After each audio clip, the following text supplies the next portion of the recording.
Добрый день, меня зовут Султан, мы занимаемся кофейным бизнесом. Наше заведение называется Time Coffee. Почему вы решили открыть кофейню?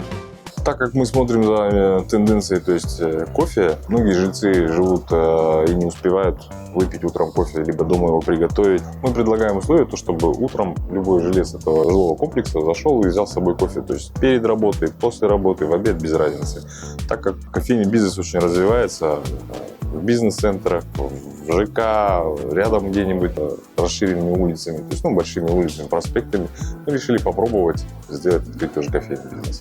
Как вы искали локацию?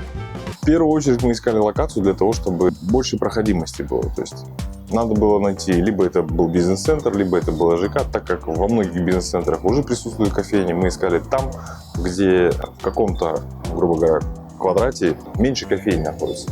Нашли эту локацию. В близлежащем квартале очень мало кофейни.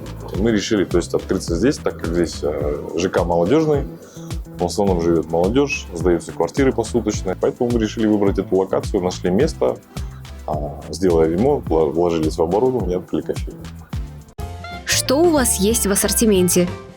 У нас очень много выбора кофе. Кофе классический, кофе раф, фрапучино, это с мороженым кофе. Flat white у нас появился, раф цитрусовый, то есть еще есть. Плюс круассаны, выпечка. Так как у нас нету кухни, мы в основном завозим каждое утро, то свежие круассаны, свежую выпечку завозим. Кофе в ассортименте, в большом ассортименте у нас есть. Какие акции действуют или планируете запускать? В Инстаграме, то есть 10% скидка. То есть если он пришел, мы спрашиваем, как вы о нас узнали? Если говорят через Инстаграм, или мы планируем, то есть в будущем запустить какие-нибудь карточки, 6-й кофе в подарок. То есть это в основном для местных жильцов, кто рядом здесь живет, кто рядом каждый день, то есть выходит на работу. Мы разработаем карточки и сделаем, то есть 6-й кофе, чтобы был бесплатный, то есть на выбор любой. С какими проблемами вы сталкивались?